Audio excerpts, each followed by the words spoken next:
Hi, it's Gloria Jean again, and I'm here to share more information about Candida albicans.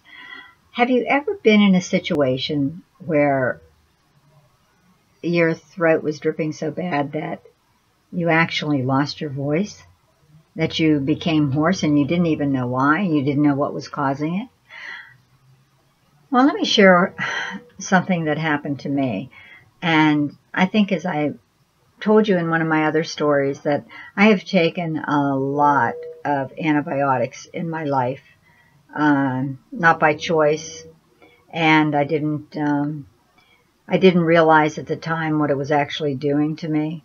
I do know now, and I do address it with probiotics, and I know that if you really have to, if your system is compromised, and that happens to us once in a while, that you do make sure that you do take a good probiotic. I take my probiotic, I take my aloe, I take my antioxidant at the same time, because I'm not going to let that antibiotic do the things it has done to me in the past. But let me tell you this story, because it's actually sort of I think of it as a funny story. I was to do a meeting, and I really didn't know where it was located. So I had this girl that was going to pick me up and take me to the meeting. She says, "I don't mind. I'll be coming past your house and I'll pick you up." And I said, "Okay, that's great."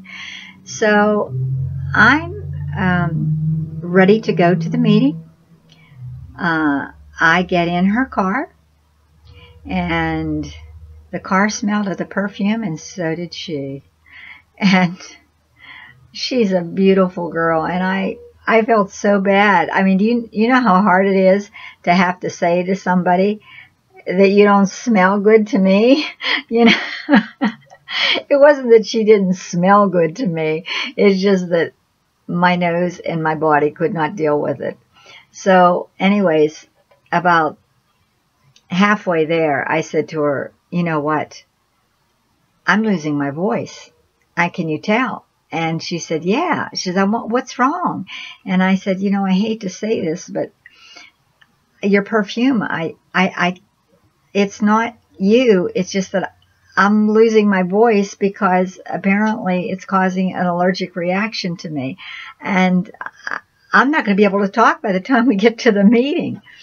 And so we did stop somewhere, and she tried very hard to wash it all off of her.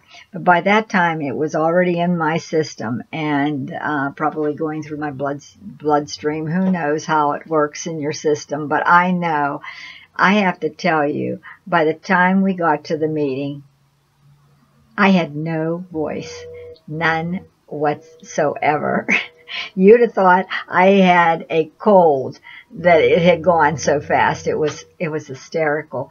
I couldn't do the meeting. I mean, I couldn't talk. I mean, it was a whisper at that point. And she felt so terrible. And I had to drive home with her. And I did try. I did. I'm sure it was a combination of the stress that even raised the yeast in my system. There are so many factors once you have too much yeast in your system that take hold. But I thought I'd share that story with you. I can't get in a car with one of those like little things that hang on the mirror or in the vent of your car. And I've seen them that, you know, they say vanilla and all kinds of things. If I get in a car with that kind of thing, I just it makes me actually get sick at my stomach. I mean, it is amazing the reactions that I get from the sensitivity of smells. And I can't, you know, Christmas time, there's always someone that has pine smells because they have an artificial tree. You know, I can't deal with it. So I could never work in a candle shop. Could you even imagine that? You know, I'd probably be dead within a week. But I thought I'd share that story with you because I'm sure there are a lot of people that have that condition, and you wonder why. Why am I so allergic to everything?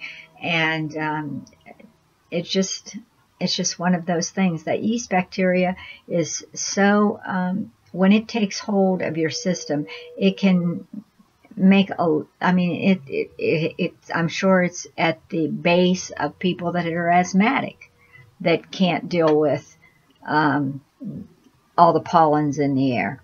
And today, stress is so enormous. I mean, I have watched friends of mine go on antidepressants. I feel like they hand them out like candy anymore. That they have no get up and go. They have no drive. They're sensitive to everything. It's very, very shameful. But that's a whole other story, and we'll call that depression, and we'll talk about that in another video. But for now, okay, it's time for my aloe. Yes, it's that time of the evening, and I like to drink my aloe, and what I have been sipping at it as I've been reading and thinking about what I wanted to talk to you about today. But I'm going to share this with you tonight, and here's to you and your health. And I'm going to take a sip.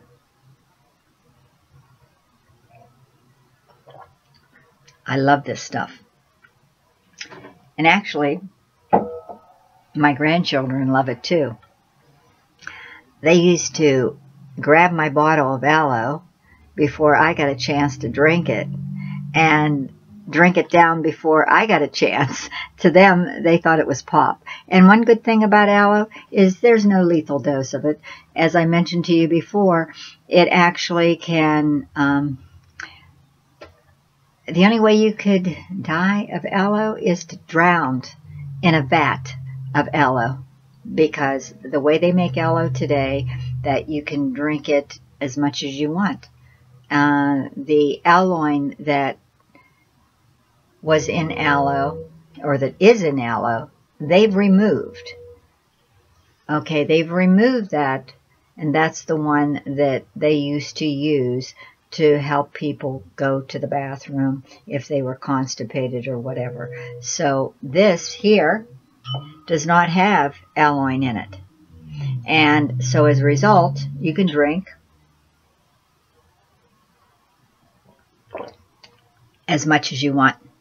And I do. So here's to your health, and I'll see you later.